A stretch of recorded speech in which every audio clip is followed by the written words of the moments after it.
Bien-aimés, serviteurs de Dieu, que la paix de notre Seigneur Jésus soit abondamment ton partage en ces temps difficiles de la fin. Nous bénissons son grand nom, quand en prévision des temps de crise, des temps de douleur, de souffrance, de désolation et de deuil que nous allons vivre dans ces temps de la fin, il a pris soin de nous envoyer son bon esprit, l'Esprit Saint, afin de nous soutenir, afin de nous consoler, afin de nous rappeler les promesses d'amour, les promesses de fidélité, les promesses de miséricorde, les promesses de restauration de notre Père. Aujourd'hui, nous trouverons notre texte de méditation dans 2 Samuel 19, 16 à 30. Ce texte nous relate les péripéties qui ont entouré le retour d'exil du roi David après la mort de son fils Absalom. Nous réfléchirons sur ce texte à partir des questions 3 et 7 de notre guide de méditation. Nous prions avant de lire et de méditer notre texte. Prions, bien-aimés.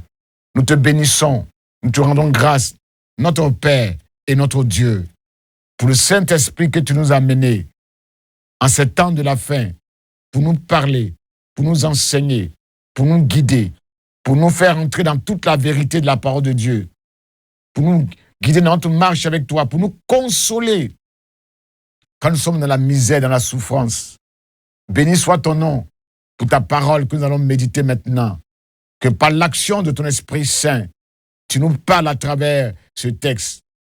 Tu nous donnes comment nous devons marcher, comment nous devons vivre comme des bons chrétiens, comment nous devons vivre comme Jésus-Christ, l'homme de miséricorde, l'homme qui pardonne les péchés des hommes. Nous te bénissons pour ces moments. Nous te bénissons pour ta fidélité. Glorifie ton nom dans nos cœurs maintenant, au nom de Jésus. Amen. Bien-aimés, nous lisons notre texte dans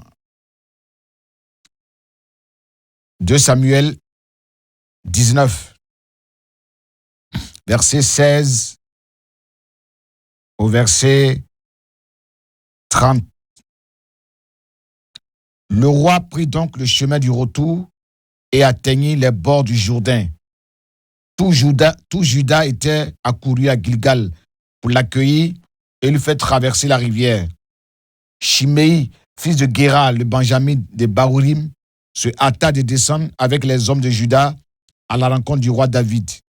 Il était accompagné de 1000 autres benjamites, ainsi que de Siba, l'intendant de la famille de Saül, de ses 15 fils et de ses 20 serviteurs.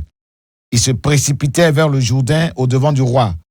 Pendant qu'un radeau allait traverser la rivière pour faire passer la famille royale de l'autre côté et exécuter ce que le roi jugerait bon, Shimei se jeta aux pieds du roi au moment où il s'apprêtait à passer le Jourdain et lui dit « Que mon Seigneur veille bien ne pas tenir compte de ma faute et ne pas se souvenir du mal que son serviteur a commis le jour où mon Seigneur le roi a quitté Jérusalem. Que le roi ne m'en garde pas rancune, car ton serviteur reconnaît qu'il a péché. Mais aujourd'hui, comme tu peux le voir, je suis le premier de tous les descendants de Joseph à venir accueillir mon Seigneur le roi. » Verset 22. Abishai, fils de Séoua, intervient et dit au roi, « Shimei a maudit celui à qui l'Éternel a conféré l'onction. Après cela, ne mérite-t-il pas la mort ?» Mais David dit, « De quoi vous mêlez-vous, fils de Séoua, pour vous comporter aujourd'hui comme mes adversaires, mes ennemis? Est-ce vraiment un jour pour mettre quelqu'un à mort en Israël? Est-ce que je n'ai pas aujourd'hui l'assurance de régner sur Israël? » Puis se tourna vers Shimei. Le roi lui déclara, « Tu ne mourras pas, je le jure. » Verset 25. Méphibosheth, fils de Saül, vint aussi à la rencontre du roi. Il ne s'est ni lavé les pieds, ni taillé la barbe, ni nettoyé les vêtements depuis le jour où le roi était parti de Jérusalem jusqu'à celui où il revenait en paix.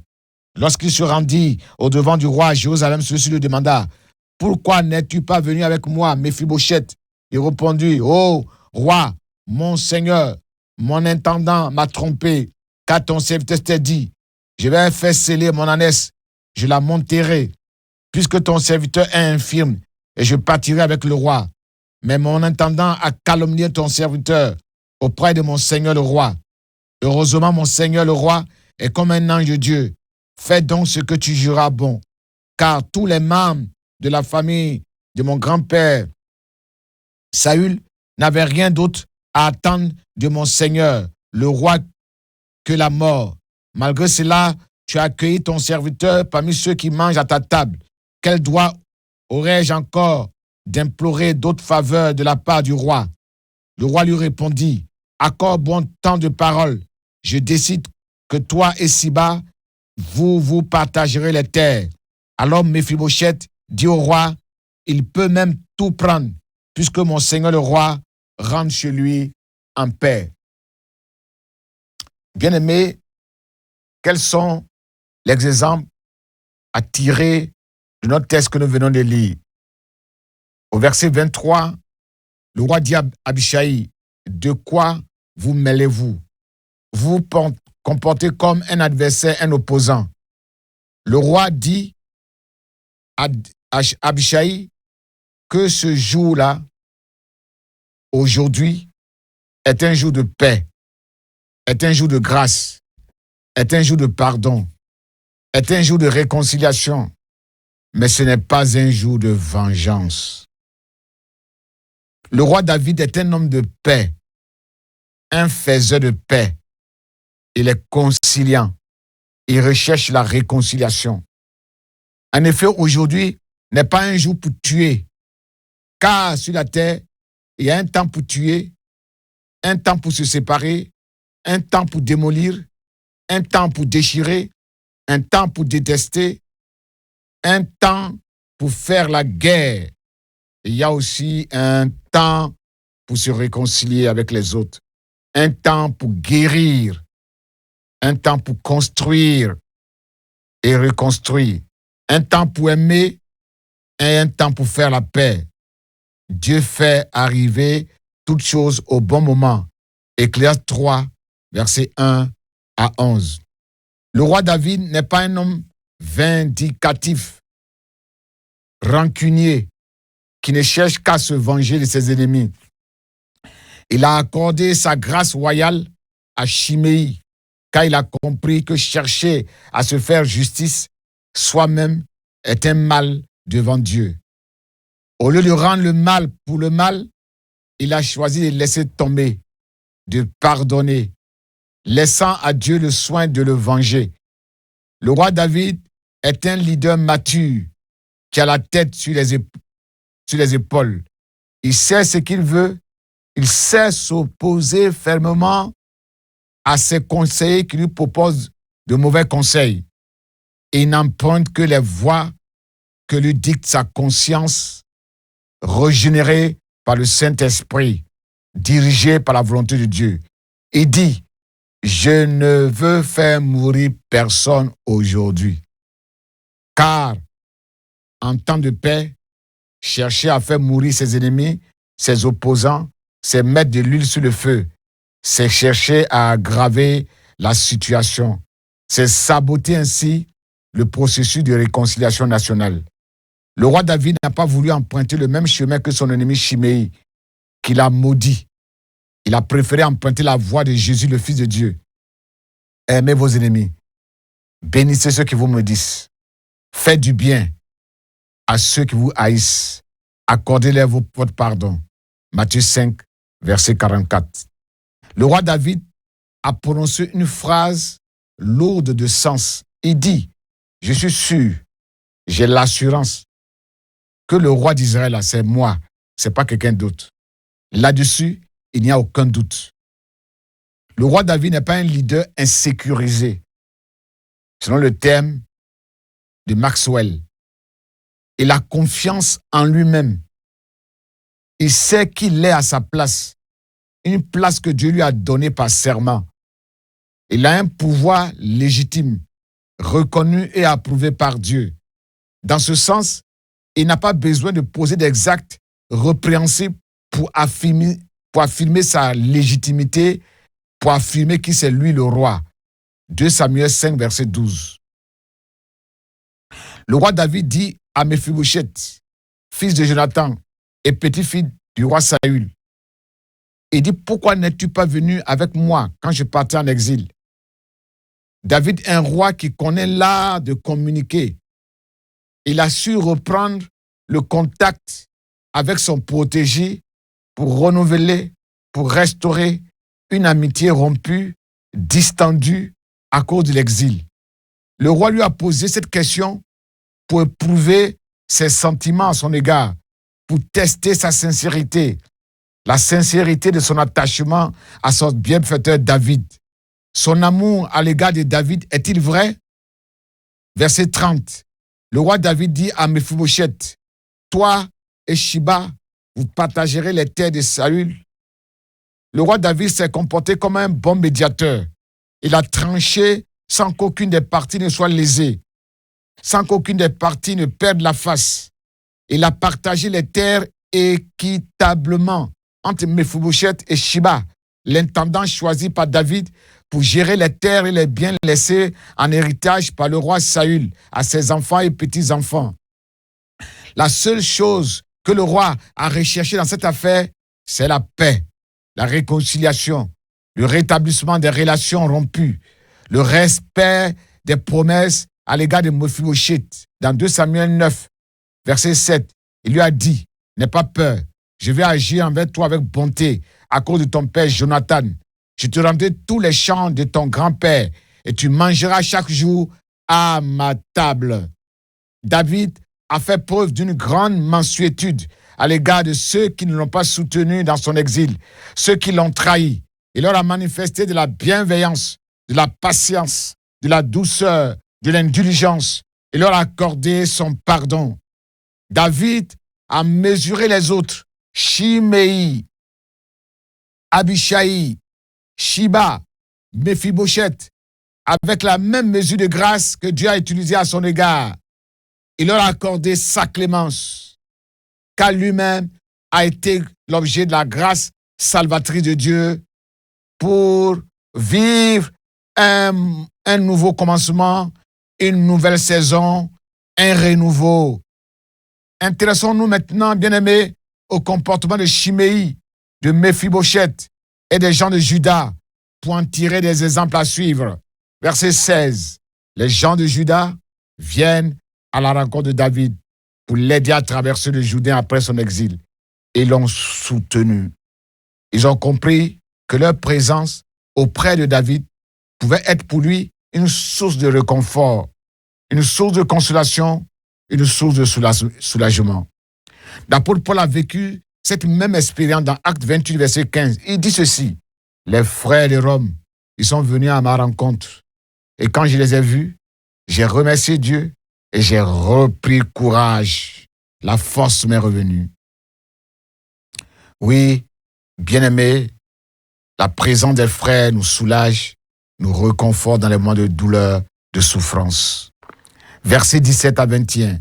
Shimei, accompagné de 1000 benjamites, de Shiba, des 15 fils et des 20 serviteurs se dépêchent pour arriver au Jourdain, pour accueillir le roi David et pour se mettre à son service, pour faire ce que le roi leur commandera de faire. Shimei se jette aux pieds du roi pour implorer son pardon. Il fait amende honorable pour réparer sa faute. Il a reconnu sincèrement et publiquement ses torts, sa faute, son péché. Il avait maudit David. Il avait traité d'assassin. Il avait traité de vaurien. Et maintenant, le voilà, il confesse son péché. Il avoue au roi ce qu'il a fait de mal. Il fait preuve d'humilité, d'abaissement, de soumission vis-à-vis du roi David. En effet, tant que nous taisons nos fautes, tant que nous gardons nos péchés dans nos cœurs, sans les confesser, nous n'aurons jamais la conscience tranquille. Notre corps va dépérir. Nous allons vivre un drame intérieur. Nous allons vivre des tourments intérieurs, des gémissements internes, une vie de sécheresse spirituelle. Avouer nos transgressions à l'Éternel, ça nous soulage et ça ôte le poids de la culpabilité. Psaume 32, versets 3 à 5. Versets 25 à 29. Méphibosheth aussi vient à la rencontre du roi pour marquer sa peine de voir son bienfaiteur aller en exil et en signe de solidarité envers lui, le roi a pris, Méphibosheth a pris soin de ne pas se laver pendant des jours et des jours, n'a pas pris soin de ses habits Il n'a pas pris soin de sa barbe. Il n'a pas pris soin de ses vêtements depuis l'exil du roi David. Il a manifesté ainsi les signes évidents d'un deuil authentique, d'une vraie désolation. Il a été franc et sincère devant les interrogatoires de son bienfaiteur. Il lui a relaté exactement les circonstances malheureuses qui l'ont empêché de le suivre, c'est-à-dire les calomnies et les mensonges de son intendant Sheba qui l'a trompé. Il reconnaît la grandeur d'esprit de son bienfaiteur David. Il reconnaît ses caractères moraux. Il reconnaît que c'est un homme bon, que c'est un ange de Dieu. Car lui et sa famille méritaient la mort après les mauvais traitements que son grand-père a fait subir à David. Il reconnaît ainsi qu'il avait été, lui, un pur objet de grâce, de faveur imméritée, et qui n'avait aucun droit vis-à-vis de David. Que David ne lui doit rien, aucune faveur particulière. Tous les droits étaient à David, même le droit de le tuer. C'est pourquoi il lui dit, fais donc ce qui est bon à tes yeux. Il manifeste ainsi sa loyauté envers David, son bienfaiteur. Le retour de David lui procure une joie plus grande que celle que procurent ses biens, ses richesses terrestres éphémères. Il a su s'effacer, il a su se soumettre au roi et renoncer à ses biens passagers. Il a accepté le verdict du roi, partagé son héritage sans broncher, sans protester, démontrant qu'il est un homme de paix. Bien-aimés, quels sont les exemples que nous pouvons suivre dans ce texte, que nous pouvons imiter? Au verset 22, Abishai veut la mort de Shimei. Il est animé d'un esprit vindicatif, rancunier, de manque de pardon, de méchanceté, de violence. Il aime voir le sang couler. Il est coutumier du fait. Alors que le roi laisse partir Abner, Joab et son frère Abishai le rappellent et ils vont le tuer pour venger leur frère Asaël, tué pendant le combat de Gabaon par Abner. 2 Samuel 3,30. Son comportement n'est pas à imiter parce qu'il aime se venger.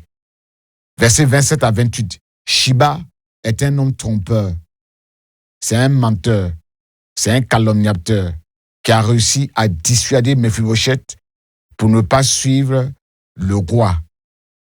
Question numéro 7. Quelles sont les vérités spirituelles, bien-aimées, que nous pouvons tirer de ce texte que nous venons de lire? La bénédiction, c'est-à-dire la vie, et la malédiction, la mort, sont au pouvoir de notre langue. Ce que nous disons, c'est ce qui nous arrive. Ce que nous disons, c'est ce qui se produit. En effet, dans 2 Samuel chapitre 16, verset 12, David a prononcé des paroles. Il a dit, le Seigneur verra peut-être ma misère. Alors peut-être, il changera la malédiction que Shimei est en train de prononcer contre moi aujourd'hui. Il va changer cette malédiction-là en bénédiction, en bonheur. Et je vais revenir de façon triomphale d'exil. Et la bénédiction lui est arrivée. Bien-aimé, la réconciliation, la miséricorde, la grâce sont le socle pour la reconstruction d'une nation, d'un couple en ruine, déchiré par des conflits, des dissensions politiques et familiaux. Il y a un temps pour toutes choses, bien-aimés, sur cette terre.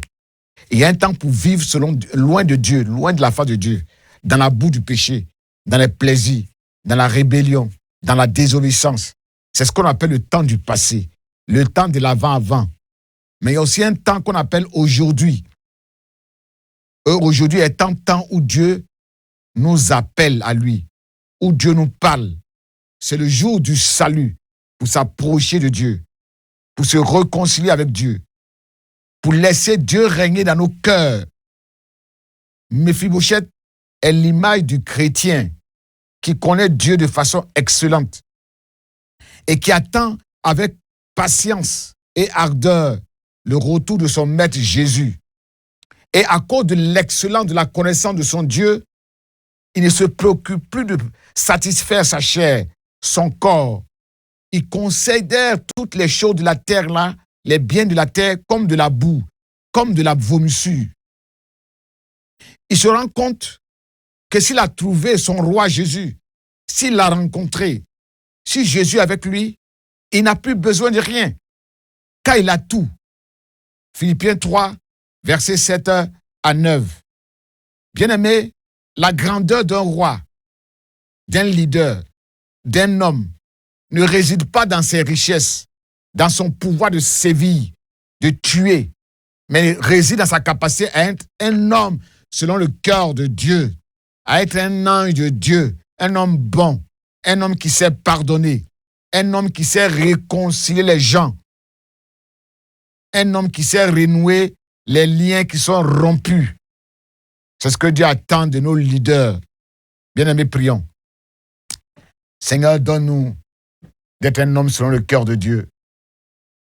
Un homme comme David, qui oublie le passé, qui oublie les torts, qui pardonne. Aide-nous à ne pas être vindicatifs, toujours prêts à se venger, toujours prêts à détruire les autres. Donne d'être des hommes de réconciliation. Donne-nous d'être des hommes qui, parce qu'ils te connaissent, parce qu'ils ont une bonne communion avec toi, ne se préoccupent plus des choses de la terre, des biens de la terre, comme Méphibosheth. Mais que ce qui nous préoccupe, c'est d'avoir de bonnes relations avec les autres. Au point où nous sommes arrivés, donne-nous d'être en bonne relation avec nos frères, avec nos sœurs, avec nos pasteurs, avec nos parents. Fais-le pour la gloire de ton nom, au nom puissant de Jésus. Amen.